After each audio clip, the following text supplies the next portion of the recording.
Hello, xin chào tất cả các bạn, lại là mình đây Tiger. Và ngày hôm nay hãy cùng mình đập hộp sen đá và hãy xem thử coi bên trong hộp này có những loại sen đá nào nha.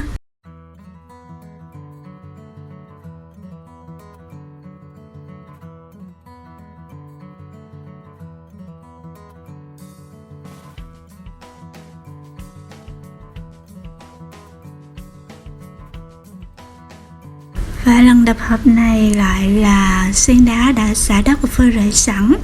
Tuy nhiên mình thấy cái lớp khăn giấy có vẻ dày nè, người ta gói khá là kỹ.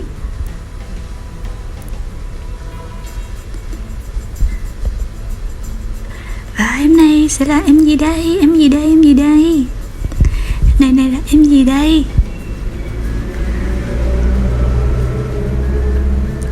Nó chưa tới nữa. Khăn giấy quá dày luôn. Và đây chính là em hoa hồng Hà Lan. Ở đây có 2 em hoa hồng Hà Lan. Và tiếp theo sẽ là một cái gói vuông vuông. Mình cảm giác như là người ta quấn cả một cái cuộn khăn giấy vào đây luôn. Cái tay mình sắp thành sắc ớt pharaoh luôn rồi. Thông thường khi đặt hàng thì mình sẽ order các em size chung, và mình thường lựa các loại khác nhau để đa dạng các loại trong dàn sen đá nhà mình.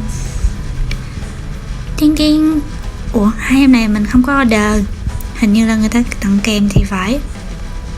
2 em này thì size vỉ. Mình nhìn mình cũng không biết 2 em này tên gì luôn.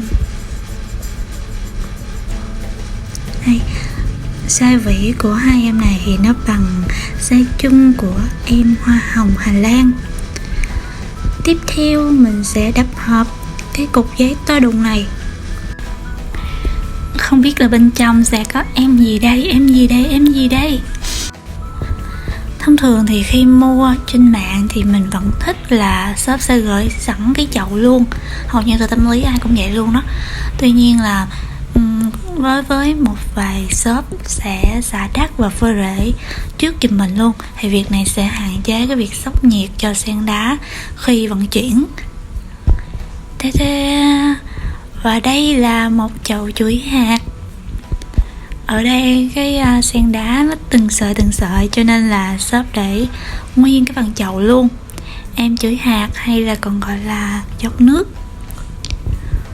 Và tiếp theo là cái gói vuông vuông này.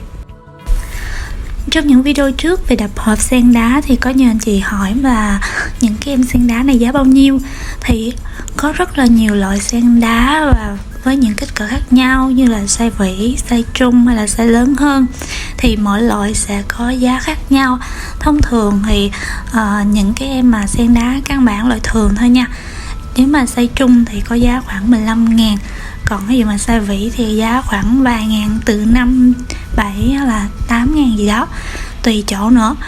Cho nên là sau này nếu mà còn đập hộp nhiều tập nữa thì mình sẽ chia sẻ luôn cái giá mà mình mua vào lúc đó luôn.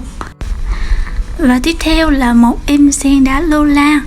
Wow, cầm lên rất là chắc, và cái màu sen cũng rất là đẹp luôn. Mình nghĩ đây là cái em sen mà đẹp nhất mà từ đó đến giờ mình đập hộp. Nhìn nó giống như là bứng từ vườn và chuyển qua nhà mình ngay tức khắc vậy đó. Không biết là người gói cái em này có phải là từng đi nghĩa vụ hay không, nhưng mà mình thấy cái gói nó rất là vuông vức và nhìn rất là ngay ngắn luôn. Còn đây là một em khác. Lần này mình rút kinh nghiệm, mình sẽ sử dụng cây kéo ngay từ giây phút đầu tiên mình cắt luôn, để đỡ mỏi tay các bạn ạ. Ở những tập đập hộp trước thì mình mua ở các vườn sen đá, cho nên là người ta gói rất là mau, bởi vì gói số lượng lớn mà, cho nên rất là mau. Và thường là chỉ khoảng 2 đến 3 vòng thôi. Còn lần này thì mình đếm sơ chứ cũng khoảng 10 vòng luôn á.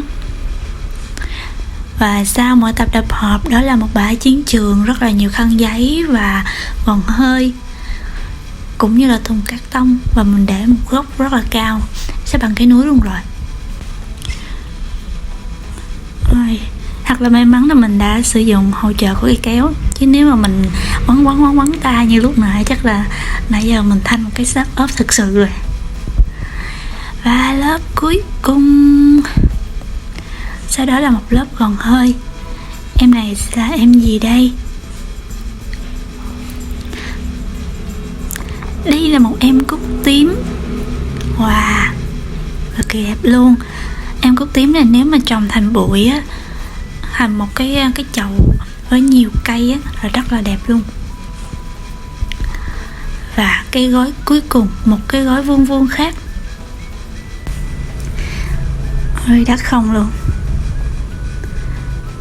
Đây sẽ là em gì đây? Thông thường khi mua sen đá thì mình vẫn thích là nhận một cây sen đá nó có sẵn cái chậu hoặc là cái bầu luôn. Tuy nhiên là do vận chuyển đường xa cũng như là để tránh sen đá bị sốc nhiệt thì thông thường các shop hay là các trại sẽ xả đất sẵn cho mình và bọc lại như thế này.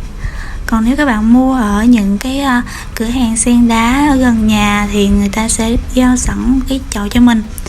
Tuy nhiên là nếu mà có chậu thì mình về mình cũng xả bỏ cái phần đất đó đi và mình sẽ cho sen đá vào một cái giá thể khác. Còn trong trường hợp nếu shop đã xả đất và phơi rễ giúp mình luôn rồi thì mình thường làm về nhà mình sẽ đợi phơi khoảng 1 đến vài ngày để cho cái sen đá thích nghi với khí hậu mới.